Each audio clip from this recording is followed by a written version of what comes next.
పూరా local. Operation Sindoor సమయంలో పాకిస్తాన్కు అండగా నిలిచిన తుర్కియాపై భారత్లో ఆగ్రహావేశాలు వ్యక్తమవుతున్నాయి. ఎర్డోగాన్ ప్రభుత్వంపై ఇప్పటికే తీవ్ర నిరసనలు వ్యక్తమయ్యాయి. బాయ్కాట్ తుర్కియే పేరుతో సోషల్ మీడియాలో విస్తృత ప్రచారం జరిగింది. తాజాగా బ్యాన్ తుర్కియే అంటూ పలువురు వ్యాపారులు కూడా ఆ దేశం నుంచి దిగుమతయ్యే వస్తువులను విక్రయించేందుకు నిరాకరిస్తున్నారు. పాక్తో ఉద్రిక్త పరిస్థితుల వేళ భారత్లో బాయ్కాట్ తుర్కియే నినాదం ఊపందుకుంది.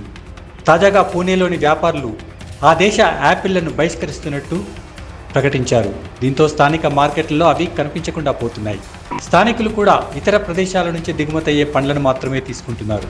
పూణే మార్కెట్లో తుర్కియే యాపిళ్ల సీజన్ టర్నోవర్ 1000 కోట్ల నుంచి 1200 కోట్ల వరకు ఉంటుందని అంచనా. దీంతో వ్యాపారుల తాజా నిర్ణయం పండ్ల మార్కెట్పై తీవ్ర ప్రభావాన్ని చూపే అవకాశం ఉంది. అయినప్పటికీ వర్తకులు మాత్రం దీన్ని ఆర్థిక నిర్ణయంగా మాత్రమే కాదని ప్రభుత్వానికి సాయుధ బలగాలకు సంఘీభావంగా చూస్తున్నామని చెబుతున్నారు. యాపిళ్లను అక్కడి నుంచి దిగుమతి చేసుకునే బదులు హిమాచల్ ప్రదేశ్, ఉత్తరాఖండ్, ఇరాన్ ఇతర ప్రాంతాల నుంచి కొనుగోలు చేస్తున్నామని చెబుతున్నారు. 2023లో భీకర భూకంప సమయంలో ఆపరేషన్ దోస్త్ ద్వారా భారత్ తుర్కియాకు ఎంతో సాయం చేసినప్పటికీ తుర్కియా మాత్రం పాకిస్తాన్కు అండగా నిలవడం భారతీయుల్లో తీవ్ర వ్యతిరేకతకు దారితీసింది.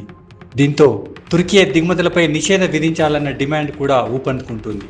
ఆపరేషన్ సింధూర్ సమయంలో పాకిస్తాన్కు సైనిక విమానాలను, యుద్ధ నౌకను తుర్కియా పంపించింది. ఆ ఆయుధాలనే భారత్పై పాకిస్తాన్ ప్రయోగించింది. పహల్గామ్ దాడి జరిగిన తర్వాత ముస్లిం దేశాల్లో ఒక్క తుర్కియే, అజర్బైజాన్ మాత్రమే పాక్కు మద్దతిచ్చాయి.